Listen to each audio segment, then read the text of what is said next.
বিখ্যাত বাবুর্চি। এই গ্রামের সবাই আমার চিনে। ভালো কোনো প্রোগ্রাম হলে আমারে ডাকে। আমি ইনস্ট্রুমেন্ট দেই, সেই অনুযায়ী তারা নিয়ে আসে, আমি রান্না করে দেই।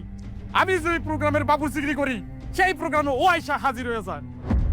খাবার শর্ট পরে মনে করে যে জিনিসগুলো আমি করছি, আমি চুরি করছি, গ্রামের লোকজন আমার চোরা বাবুর্চি বলে ডাকে। এখন আপনি এর বিচার করবেন, ওর খবর আছে নাইলে কিন্তু। থামো তুমি। কি রমজান মিয়া, আরে এতদিন তো গ্রামের মানুষ খালি কইতো আমারে, আমি কোনো কথার পাত্তা দেই নাই। আজকে আজকে তো ও তো আমার সাথে করে নিয়ে আসলো। এগুলো কি দেখতেছি? হ্যাঁ, তুমি এই যে তিনজন লোক খাইতে এসো, আরে প্রত্যেকটা মানুষ যে একটা অনুষ্ঠান করে, একটা হিসাব নিকাশ করে তো করে। হিসাব নিকাশের বাইরে তো কিছু করে না। এই যে তোমরা তিনজন আসছো, তুমি শর্ট পরে খাওয়ান দাও না। এটা কেমন কথা বললেন চেয়ারম্যান কাকা? একটা আয়োজনে 100 মাথা হিসাব করে কি মানুষ রান্নাবাড়া করে? কিছু বাড়তি দেয় না? 10টা হইলে তো বাড়তি দেয়। তো সে 10টা বাড়তি হলে আমরা 3 জন কি 10 জনের মধ্যে পড়ি না?